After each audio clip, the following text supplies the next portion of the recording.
రైతు ఏడాది పాటు కష్టపడి పండించిన పంట ఫలితం రైతుకే దక్కాలని ప్రతి ఆర్ఎస్కి వద్ద కొనుగోలు కేంద్రాలను ప్రభుత్వం ఏర్పాటు చేసిందని భీమిలి ఎమ్మెల్యే గంటా శ్రీనివాసరావు అన్నారు. పద్మనాభంలో 3వ విడత అన్నదాత సుఖీభవ కార్యక్రమంలో ఆయన మాట్లాడారు.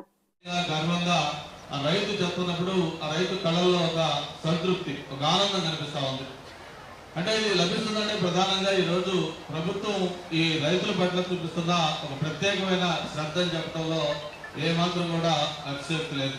ఈరోజు రైతు అంటే ఒక ధీమా, ఒక భరోసా, ఒక దర్జా, ఆ రైతులేంది ఏమి లేదు అనే ఒక పరిస్థితి కల్పించడం కోసం అటు కేంద్ర ప్రభుత్వం కానీ ఇటు రాష్ట్ర ప్రభుత్వం కానీ అనేక కార్యక్రమాలు చేస్తూ ఉంది. అందులో భాగంగానే ఈరోజు ఏదైతే అన్నదాత సుఖీభవ అంటే మనందరం కూడా అన్నం పెట్టే దాత, అటువంటి అన్నదాత రైతు సుఖీభావ అంటే సుఖంగా ఉండాలి. అటువంటి రైతు సుఖంగా ఉండాలంటే ఏం చేయాలి అంటే తనకి ప్రభుత్వం ఆర్థికంగా చేయూతనివ్వాలి. మన ఎన్నికలకు ముందు కూటమి నాయకులు అందరూ కూడా ఈ ప్రభుత్వం వస్తే అన్నదాత సుఖీభావ కింద 20,000 రూపాయలు ఇస్తామని చెప్పిన మాట ప్రకారం ఇప్పటికే 2 విడతలు 7,000 కలిపి 14,000 ఇవ్వటం, ఈరోజు 3వ విడత ఆ 20,000లో భాగంగా ఉన్న 6,000 రూపాయలని ఈరోజు మనం రాష్ట్ర వ్యాప్తంగా కూడా ఒక పండగ వాతావరణంలో పంపిణీ చేసుకుంటా ఉన్నాం.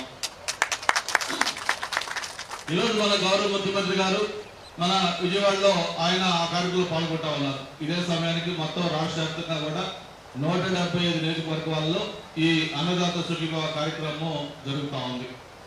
అంటే ఎందుకు ఈ కార్యక్రమం గురించి మీకు ఇంత ప్రత్యేకంగా చెప్తా ఉన్నానంటే, రాష్ట్రం మొన్న ఎన్నికలు అయిపోయిన తర్వాత చంద్రబాబు నాయుడు గారు ముఖ్యమంత్రి అయిన తర్వాత రాష్ట్రంలో ఆర్థిక పరిస్థితి ఎలాగ ఉందంటే దాదాపు 10 లక్షల కోట్ల రూపాయలు అప్పుతోటి ఈ రాష్ట్రంలో పరిపాలన ముఖ్యమంత్రి గారు చేపట్టారు.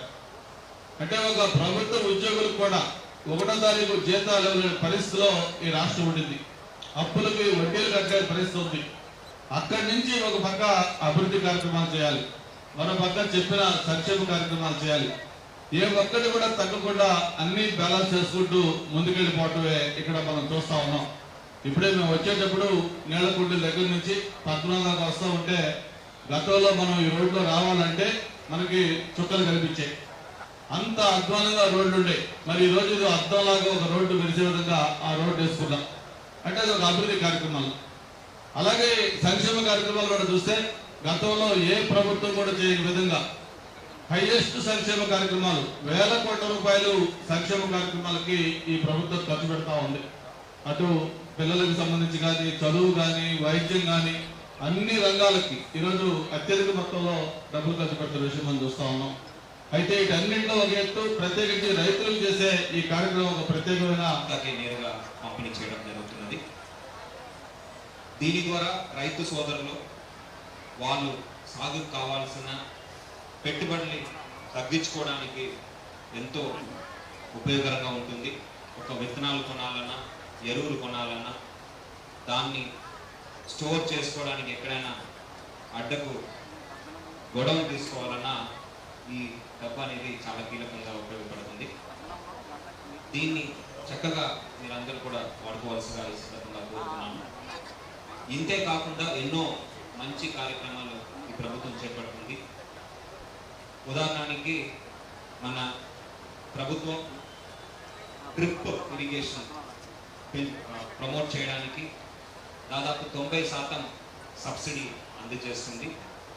దీని ద్వారా ఉద్యాన పంటలు మనము ఎక్కువ ప్రోత్సహిస్తూ ఎక్కువ ఆదాయం వచ్చే విధంగా రైతు సోదరులు ముందుకు వచ్చి ఇది అవకాశాన్ని వాడుకోవాల్సిగా ఈ సందర్భంగా అందరినీ కూడా కోరుతున్నాను.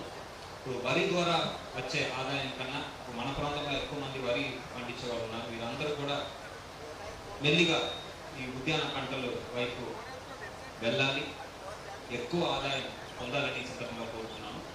అంతేకాకుండా మన జిల్లాలో ఆయిల్ పామ్ ప్రమోట్ చేస్తూ కూడా స్కీమ్ ముందుకు తీసుకురావడం జరిగింది. ఆయిల్ పామ్ ఎవరైతే వేశారో, ఉదాహరణకి వెస్ట్ గోదావరి, ఏలూరు మీ అందరికి పరిచయం ఉంటుంది. అక్కడ రైతులు ఎకరానికి 1,00,000 రూపాయల ఆదాయం పొందుతున్నారు. ఎకర లాభం 1,00,000 రూపాయల దాకా వాళ్ళు ప్రతి సంవత్సరం తీసుకుంటున్నారు. అంతే ఆదాయం రావడానికి మన ప్రాంతానికి కూడా అవకాశం ఉంది. సో ఈ కార్యక్రమం ద్వారా మీరు ఈ ఆయిల్ కామ్ అడాప్ట్ చేయవలసిగా ఈ సందర్భంగా కోరుతున్నాను. అదేవిధంగా ప్రతి మంగళవారం మనము మీకు అందుబాటులో అధికారులు వస్తున్నారు. ఆదర్శ రైతులు ఏ విధంగా వాళ్ళు సాగు చేస్తారు అనేది కూడా మీకు వివరణ ఇస్తున్నారు. దీనితో పాటు టెక్నాలజీ కూడా ఉపయోగిస్తూ మన కొత్త యాప్ తీసుకురావడం జరిగింది. ఆ యాప్ ద్వారా మీకు ఎక్కడ ఉన్నారో అక్కడే సమస్య పరిష్కరించే విధంగా ఏదైనా కొత్త పురుగులు వచ్చినా, పంట ఏదైనా పాడైనా ఇమీడియట్గా ఫోటో తీసి పంపించే విధంగా ఈ యాప్ కూడా మన ప్రభుత్వం తీసుకురావడం జరిగింది. రైతుల మధ్యలో యాప్ని తీసుకువెళ్ళవలసిగా ఇక్కడ వచ్చేసినటువంటి ఆర్ఎస్కేలో పనిచేస్తున్న అగ్రికల్చర్ అసిస్టెంట్ అందరినీ కోరుతున్నాను. అగ్రికల్చర్ అసిస్టెంట్స్ అందరూ కూడా మీరు రైతు సేవా కేంద్రంలో ఉండి మీ పరిధిలో ఉన్న రైతు సమస్యలని రోజు విని తక్షణ పరిష్కారం చేయడానికి ప్రయత్నం చేయాలని